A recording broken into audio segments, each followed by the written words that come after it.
This is the My Michelle Live podcast.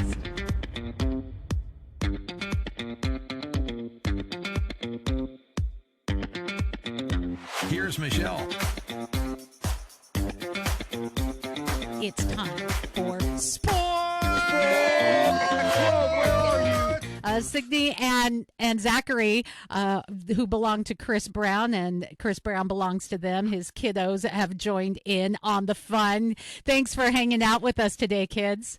We have pastor, coach. He is actually the former chaplain of your Seattle Sounders, Garrick Payne. We have with us photographer, sports photographer, a writer, and he has a brand new book, Brent R. Baker, on Facebook, and you can find out more about his book. We have Rich Hallstrom. He is a veteran sports reporter, an all-around groovy guy. We have Joshua McMillan, who is our man on the street. He is our sports authority. And then we have the man himself. Now, he comes with sometimes a different point of view. And so we've dubbed him, and not always, all about Seattle sports, which the rest of us are. And so we've dubbed him lovingly, of course, the villain.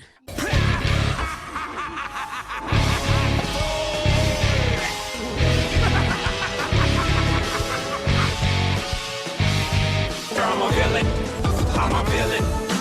I'm the most chillin' villain. Our chillin' villain himself. He's a producer. He is a sports commentator. And really, he is one of my favorite guys on the planet, Chris Brown. Guys, happy Blue Friday. Happy Blue Friday, Michelle. All right, so let's take on those Seattle Sounders. Pastor Pang, you posted something, Garrick, that I think kind of summed it up, and it was funny. Bring in the pain.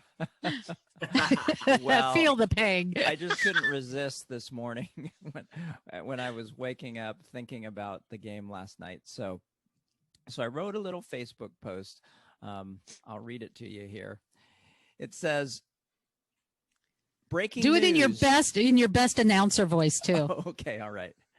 Breaking news. Unnamed sources with the Seattle Sounders organization following their 1-1 draw from a stoppage time goal by Will Bruin were alleged to have stated that newly named Sounders assistant coach Russell Wilson had told the players, quote, "Wait until the end to score. It will make it more exciting for the fans," unquote.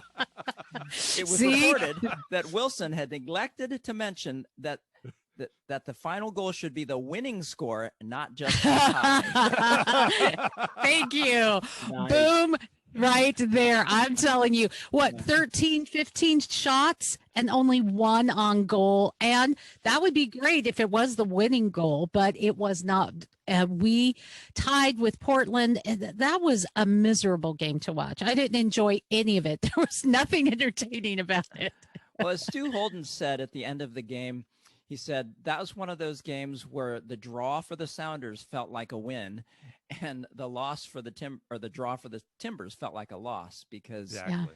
it was definitely, it was a tale of two halves, though. If you noticed, beginning of the second half, the Sounders came out on fire, ready to play. And as Coach Schmetzer pointed out in his post-game wrap-up, he said that, in the first half, after we went down so early in the game, the Sounders were just a little bit too anxious. And so they were taking some shots where maybe they could have one more pass, might have done them better. Joe Paulo, every time he tried to shoot at the goal, he's shooting it up into the supporters section. I don't know. I think anxious would probably describe it fairly well. Rich? Poor ball movement, and Stephen Fry should sue his defense for non-support. and let's talk just briefly about that. Nuhu is moving forward all the time. It's like that kid wants to score really bad, but it's like, stay in position, dude. Yeah, you got to maintain shape on defense. Well, and he had an opportunity where he took a shot where I can't remember if it was Christian or Alex Roldan was wide open on the top of the box, and just a little pass over could have really made a difference. Yeah, so Seattle Sounders, for a moment, we were saying, well, good thing there's no supporter shield because I don't know if they even have it in the running. And if they did, maybe not going to happen this year. And now there is a support. Yeah, there's going to be a supporter shield. So if you're new to soccer, if you're just getting into it and you're like, what's a supporter shield? What's that about? There's really two ways to celebrate your team. That's the MLS Cup. That's the Super Bowl, so to speak, of MLS soccer, of American soccer, right? The other is much like Europe, Brent, it's the Supporter Shield. Yeah, so there's definitely, I guess, a greater appreciation for what the marathon of the regular season means in soccer. And so, the Supporters Shield is a big deal. I understand when they took the Supporters Shield away briefly there, or they decided they weren't going to award it, it was because of the competitive imbalance that COVID-19 has caused in the schedules. But I think it was Toronto's coach that really kind of led the charge to bring it back. He really talked about, these guys, they're out there for the fans. They're out there risking their health. There's challenges they're facing that they've never had to face before. Why take away the biggest award that is available to them? I think to the players that the Supporters Shield often means more than the tournament at the end, because it really is more about that marathon than the sprint of the playoffs. And I don't think we described what the Supporter Shield actually is. It means the team that has the best record overall as far as the games played, the top point getter in the league. And so if you follow European soccer as I do, that is how they say, all right, here's the big win at the end. It's just here in America, we like our Super Bowls. That's just our playoffs, Michelle. We like our playoffs. We like our playoffs. We like our playoffs. So Seahawks, man, they are the only team that's undefeated right now. That's looking pretty good. Anyone excited about that? I mean, except for Chris. Chris is especially happy about it. He's very excited. Hey, to your credit, Chris, you've been pulling for a Seahawks Ravens Super Bowl for some time now. Selfishly, I think the only reason that I would be pulling for that is because I said that in the beginning, but the more I watch Russell Wilson, the more afraid I am that might come true. And again, I don't want to be on the other side. The man's blessed. Man of God like that. I don't want to face him. I don't want to face him. But it's looking like it. Now, that's like forming up to be a great division, that NFC West. So that'll be fun to watch to see how that turns out. Yeah, Josh? I'm excited to see how it turns out as well. I think that we don't really know how all the teams are so far. For example, we thought that the Rams were going to be the next best thing in the league. Well, it turns out they kind of got a preseason because they spent all year so far until recently playing against NFC East teams. I mean, those are like free wins for them. So here they are. They go against the San Francisco 49ers, who everyone said was really down this year, who I think they are a little down this year. They're not as strong out the gate as we are, dealing with a lot of big injuries. Yep. And maybe still slumping a little bit, but they came out and they destroyed the Rams. They really, they controlled that game. So we have a lot of questions in our own division of how are these guys looking. The Cardinals, who are facing this weekend, they're a team that looks to be really good, but young, inexperienced, maybe not gelling yet, but they got some talent. And when they do gel in the game, they really show up. But you see other games where they're maybe not all together yet, or there's some rookie type mistakes that you kind of see occasionally from them. But make no mistake, they got talent. And Kyler Murray's got talent, and so it is a fun division to be in. And I am really excited to see where this year can go. Don't sleep on the Rams though, because the Rams, had Buffalo dead to rights. They really should have beaten a game Buffalo team. So they got the easy wins, but they shown up, in all their games except for the other night. Yeah. Well, and this weekend, Rich, we're going to be looking at a little more prime time because of COVID. The game's been moved around to the 5:00 hour. Yeah, being at 5:20 on the West Coast, another chance for Russell Wilson to make another MVP push. Sunday night football, baby. And for the Seahawks to once again show that they can improve their pass rush and improve their secondary. That's going to be the two things that determine the destination and final outcome of the Seahawks season. So we'll see what they can do on the road in the division. That's what makes this test a big one this week. Run defense, Brent, too, right? Aren't the Seahawks are uncharacteristically lowly rated on defense, right? Ranked. Is it they had the worst run defense in the league? Wasn't that right at one point? Well, Or is it past? Actually, it's been the the worst best. passing defense. Okay, got it. Although the Vikings ran over them pretty well on the ground.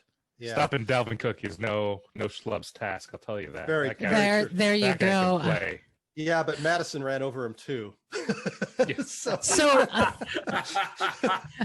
Hey, it's that Gary Kubiak offense. That zone blocking he does. That stuff works. That's plays really well. hard to stop. Yeah. any other thoughts on the game this weekend, fellas? yeah, I'm interested to see, first of all, whether or not Jamal Adams comes back. It sounds like there's a chance that the secondary won't get that needed energy that they would get from him coming back. I'd like to see him fully healthy, but hamstrings can really be a nagging thing. So, and then the signing of Snacks Harrison for the defensive line. My snacks out here. We'll see if he's ready, and we'll see if there's a reason why he went this long to be unsigned. But obviously, any help for the defensive line is welcome at this point. Amen. Derek? Well, to me, the big news is just whether or not we're going to end up having an opportunity to sign Antonio Brown, because we have such a great wide receiver core, and just the type of personality and attitude that he is. I don't know. He doesn't seem like he's right for the team, although Russell's been reaching out to him and, practicing together during the summer. So who knows? Yeah, but and this is my thing with it. I agree. I don't think that he's a personality we want in the locker room, and undeniable talent. The guy is one of the best receivers in the league, but one, he hasn't played in forever now, and two, where is he going to fit on this team? He complained about a game where he got 60 targets or something ridiculous like that. You already have DK Metcalf. You don't need Tyler Antonio Brown. Lockett, Metcalf. Yeah, it's a thought. That's the thought. All right, here we go. Here we go. Villain. Bring it on, Chris. Tell us. Thank you, Gary, for giving me something else that I can villainize over. First of all, well, AB, let's just face it, AB has practiced all off season with the reigning MVP with Lamar Jackson. He's coming to Baltimore, y'all. I'll just tell you that. And then number two is I prefer that. Listen, yeah. Listen, who is Seattle beating this year? I'm sorry, but I gotta ask that. Who have they beaten? You tell me the Patriots. I tell you they're 2-3, right? Who have they beaten? Seattle doesn't make Seattle or any other NFL team doesn't make their schedule, so it doesn't matter. No, it matters who you've played. We just made that point that that the Rams have played a bunch of powder puffs. So who the Seahawks beaten? Well, here is the thing, Chris, that counteracts your argument. People are also calling the NFC West the toughest division in football. So your argument about whether the Seahawks have played anybody is immaterial, because people are already calling the NFC West the toughest division in football. So you're saying that if Biden, you have not answered the question. I'll ask it again, Mr. Biden. Who have you beaten? Where's that mute button? Has endorsed you? Where's that mute button, by the way? Hey, I don't have. Brett, you have something to say. I think regardless of what has happened to the teams they've played so far, it's clear that these next 5 weeks are going to tell a lot about who they really are, because they have the teams in their division, and they've got Buffalo. We can't help the fact that they're not going to play the Steelers or the Ravens during the regular season. To the Super Bowl. You play who you got, and they've beaten them. And all right, guys, we got to drop it there. We're going to continue our conversations on sports, and we're going to be taking it to a face-off. We have a pretty big issue to take on. One of our Seattle sports stars is saying, if you're not watching her play, well, you're a bigot. And there's a lot more to that story. What are we taking on? Well, you'll have to stay tuned. We're live from Seattle, our sports time out, 8:20 a.m. The Word. Wow.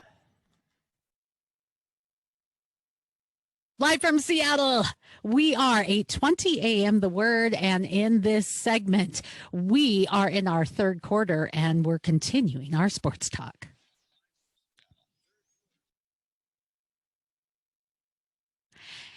And with us, we have Pastor Coach Garrick Pang. We have Joshua McMillan, who is our sports authority. We have Rich Hallstrom, veteran sports authority there and reporter. We have with us Brent Baker. He is a sports writer, sports commentator, and an author of a very cool sci-fi Christian book.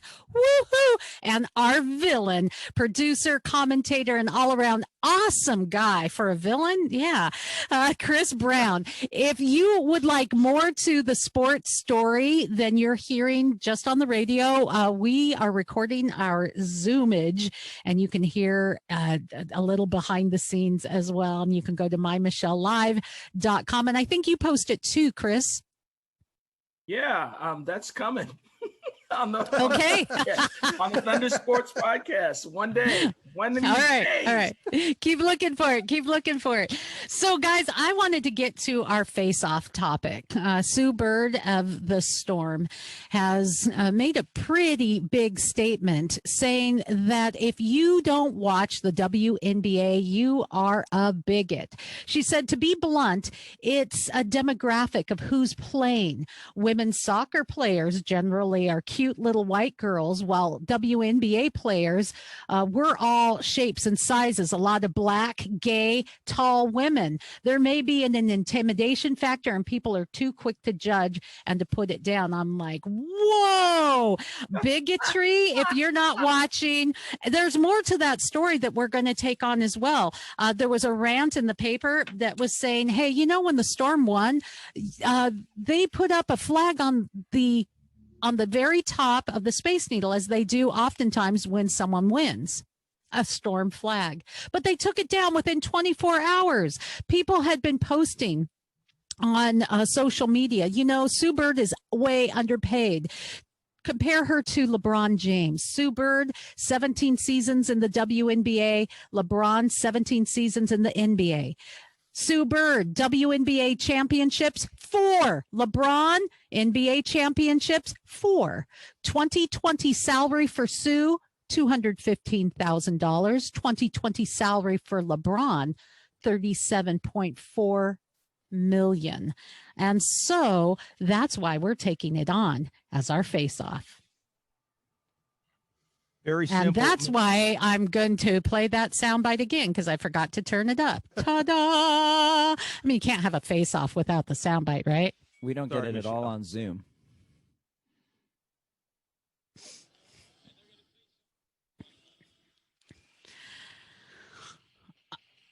Rich, you're biting at the bit. Bigotry. Do you watch the WNBA? First of all, do you watch the WNBA so I can know if you are a bigot or not? Actually, I am a big women's college basketball fan, so I know a lot of the players, and I've interviewed a lot of the players. And I also watch the WNBA, which now stands for We Are No Longer Basketball at All. Oh, because this comes down to one thing. It's an economic issue. The WNBA does not market itself correctly. The WNBA wants to be treated equally. Then do as good a job as the NBA marketing yourself, marketing your players individually, and there's no problem. It's an argument for a lack of performance and a lack of doing your job. They have also gotten pretty political. We've seen that now that the Storm has come out, the team has come out to endorse Biden. What if you're on the team and you're a Joe Jorgensen supporter, you're a Trump supporter? Are you not welcome? Are you not welcome on that team? Is that inclusive? They had also, during the beginning of the year, had an organized walkout to protest the national anthem. That's an awful lot of politics. So it may not just be about you're a woman and everyone's a bigot. It could just be we're not interested. Chris? Two great points, y'all. Thank you. And you know what? For me, I'm about to really villainize it here because, look, do I have to like professional women's basketball? Do I have to? Now, I do enjoy, as Rich said, college basketball. You know, I enjoy watching the Lady Tar Heels. That's fun because that's my school. But beyond that, I don't really have much room on the sports palette, and it's not much there that appeals to me. You know what I'm saying? I'm doing other things. There's not much there that, and am I a bigot because I don't want to watch that? I mean, and the other thing about LeBron, yeah, that's the other thing. One of LeBron's games gross how much of the Storm season? One of the games with LeBron James. I mean, how's that? If you're gonna, it's not only marketing, but maybe there's kind of a fundamental thing where folks don't necessarily want to see, the WNBA, as opposed to they want to see kind of the marvel of these best basketball players in the world going at it in the NBA. Rich? Shell, I have another point, and I don't know if anybody knows this, but the WNBA Seattle Storm franchise does not sell men's apparel. But I'll draw out this point here a second. The Seattle Seahawks sell women's apparel and men's apparel. All the other sports teams in Seattle do the same thing. Is the Storm now bigoted against men using Sue Bird's logic?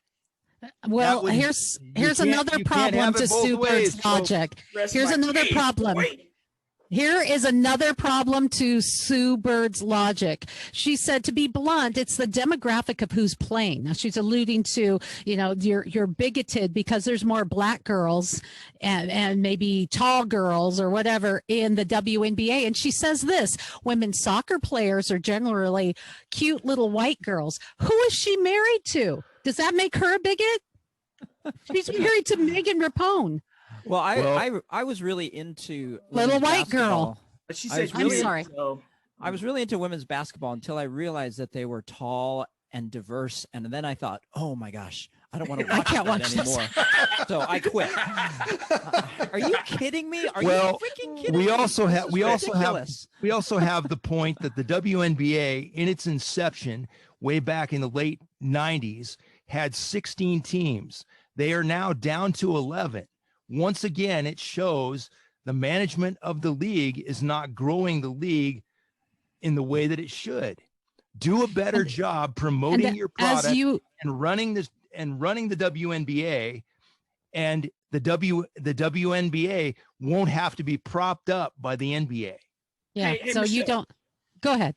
Sorry, Michelle. Michelle, you tell the story. I know you didn't love it, but I still think it's a great compliment to you. The time that you were covering a Seahawks game and Russell Wilson's wife stopped in front of you and said, "Oh, you're beautiful." I know you didn't love it, but I personally think that was a great compliment, and she meant it well. And that's kind of your appeal. You get in there, in the man's world, and you keep that style and you keep that flair, but you cover it, as good as anybody. That to me is using that femininity as a gift. All right. But I have to say, like hockey or punching somebody out in the boxing ring, I'm not interested in seeing that. And I do think the basketball tends, you can bump heads a little bit more, but Serena Williams or like track and field, like, yo, man, I will watch, I don't want to watch because they're track. They're black Amen. women. No, I will watch track. That's what I'm saying. I will watch track. I watch tennis. You know what I'm saying? I watch sports that there's grace and beauty, and gymnastics. Come on now, they blow it up. But I'm just not interested in seeing. I'm just gonna say it. I'm not interested in seeing women bludgeoning each other. I can't do that. I can't. Yeah. And, there is a beauty to female basketball, the way they shoot. See, I can. They're very pure shooters. You can't. But I can, but it's and the thing is that if they are, women like to watch women's sports at times, and a lot of girls play soccer, so you might have some more popularity with soccer. The women's national team, however, they have built and continue to build and to build interest and have won and to win and to win. And that's how you get more viewership. That's how you get people interested, not by shaming them and saying, you're a bigot. I'm not interested in the Storm as much, not because I don't like basketball, not because I'm a bigot, but because you know what it is for me? Back to the politics. I don't care who you're voting for. Play basketball. I don't care what you think about my country and my national anthem. Play basketball. And I don't care what you think about me. Play basketball. Rich, this is one you're passionate about. So go ahead. You get the final word. two things about this. The Seattle Storm averaged in 2019 7,562 fans per game. Where was your marketing department? How many times have you asked Michelle to be an interview subject? Attention, Seattle Storm. How many times have you contacted Michelle for this show to have one of your players on a major radio station in Seattle? What kind of marketing have you done? You don't even have a radio contract to broadcast your games in the local Seattle market. Why should the Seattle market take you seriously? What is this, the Josh, Pac-12? go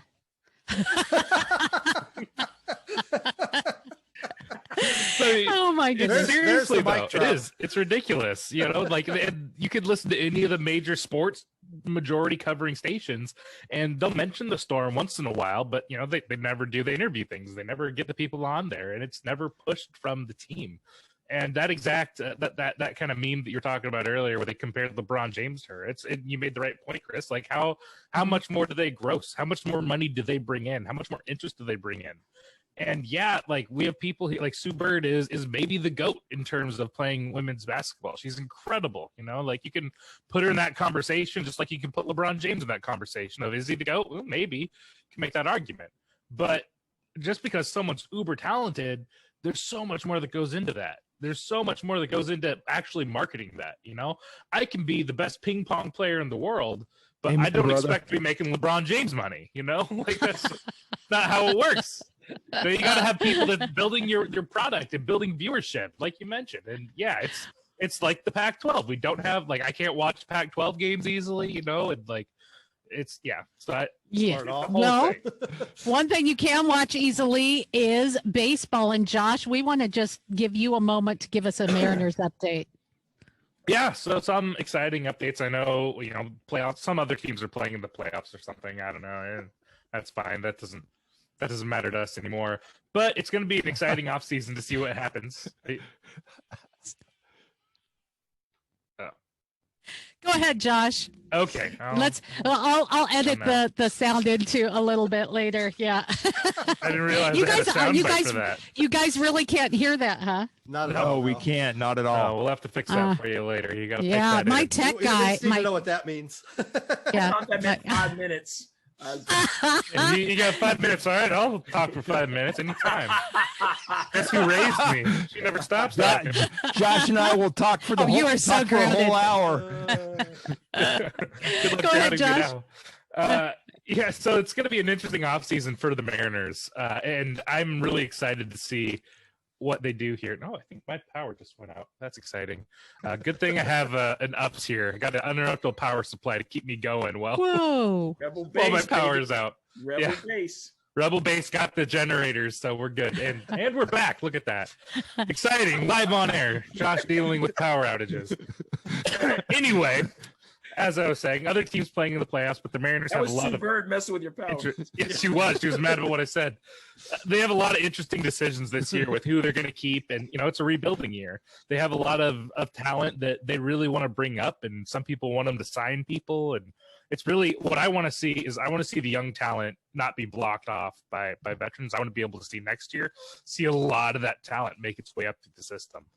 But some exciting news with awards coming up is we have a couple of Golden Glove finalists in our young Mariners team. J.P. Crawford and Evan White, both in the top 3 for the Golden Glove category. So, you know, when you look at compared to 2 of the other finalists for those same positions of first base and shortstop is Yuri Gurriel and Carlos Correa over on the Astros. And that's a team that we've long looked at and been like, man, they're so young. They're so talented. Mm-hmm.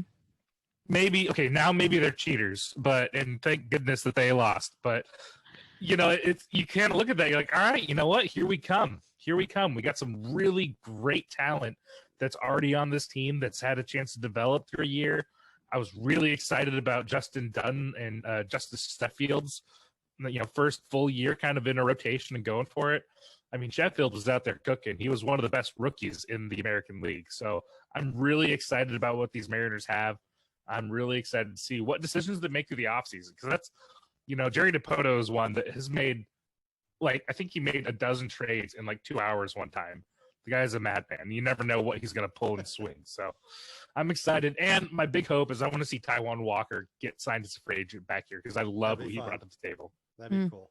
Yeah. Anyone else weighing in on baseball? Well, I just wanted to say. Oh, go ahead, Brent. Go ahead.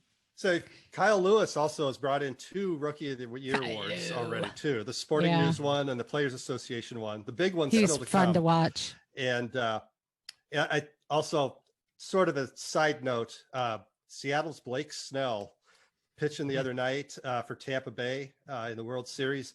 There's a really cool story on The Athletic about his family going out there to watch him and just kind of the dynamics around that. So that's pretty cool though, to see a Seattle guy have a game like that in the World Series. Chris Brown. I just wanted to say, coming as a guest here on the Sports Roundtable in the next couple of weeks, Big Papi, retired baseball legend. He's going to be coming right here. Okay. Hey, All right. Hey. All right. Yeah. Amen and amen. Guys, it is time for us to take our final shot. We go around the round table and give just a thought, a shout out, an idea. Here we go.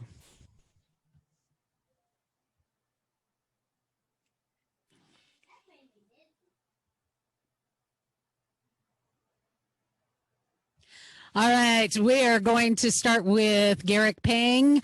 Bring the pang, pang me. Well, I'm giving my final shot to my neighbor on the Zoom screen right there. I don't know if I'm pointing the right direction because I know Zoom screen you could be anywhere. But I'm actually giving my final shot to a guy that I have known for the better part of 3+ decades. And we're not that old. we met in college, and Brent Baker has been just one of my closest and dearest friends. He moved away to Michigan, and I went there for his wedding and traipsed through the snow to get there. And then he became a sports writer, a sports photographer, just an amazing person. Then they moved closer. They're in north central Washington now, literally in the snow. And but he's just come out with this book, and I am so excited about his book. And so anyhow, my shout out goes to Brent Baker. All right. I want to give my shout out to Brent Baker too, and give you just a moment because this is an exciting time. He's writing a pretty fascinating book. We'll do an interview on Live from Seattle about it. It is out of the sports realm and into the sci-fi realm. And if you listen, that I am such a geek. Just tell us briefly about it and where we can connect with the book as it's in its final development stages. So very briefly, it's basically about a group of time traveling cultists that travel back in time with their goal is to kill Jesus as a small child before he can enact his ministry or anything like that. So it's sort of the ultimate story about cancel culture. No, I don't. It's not a political story, but it's an adventure. And of course, I try to make the characters the more interesting, even part of it, but that will be for other people to judge. So right now, I still need to update my website a little bit, brentrbaker.com, which isn't too hard to find, but I also have a Facebook page where you can access my Indiegogo fundraiser that I just started last week. So, awesome. All right, let us, do you have a final shot, Brent? After that, nope. It's to you. I'm going to give my final shout out to me too. Me, yeah. Rich Hallstrom. Well, unfortunately, Sean Kemp is entering a new business this week.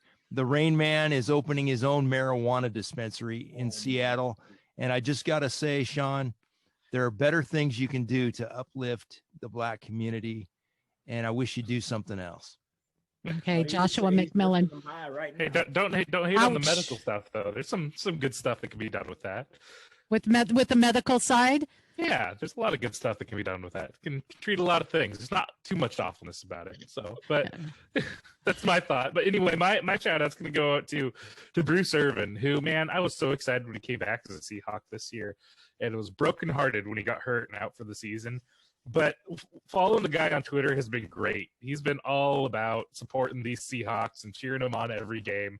It's been awesome to see him really supporting the team, even though he's from the couch. And and it was cool seeing him too come back and be like, hey, like, I've never gotten hurt before. This is hard. Like, he was kind of open about it. Like, this is difficult for me. I didn't know about this. And recently he just tweeted out that he is now walking without crutches again. He's up and around. He's off of the hardware. So congrats, Bruce Irvin. I hope you get better so we can see you back on the field again next year. Chris Brown, bring us home. In a ranked battle happening in the stadium behind me, number 12, North Carolina taking on number 23, I think, North Carolina State. First time that they've been battling ranked since 93. And so it's a big game, and I'm going to shock the world right here because I have to choose a winner. Ooh. And it ain't going to be them. Hey, man, I would have thought you'd gone mad. Yeah. I would have thought you'd gone mad if that wasn't the case. I expect you to find me and shoot me, Rich. I'm telling you. Yeah, well, or pray for you. You gotta watch Thanks, guys. MyMichelleLive.com to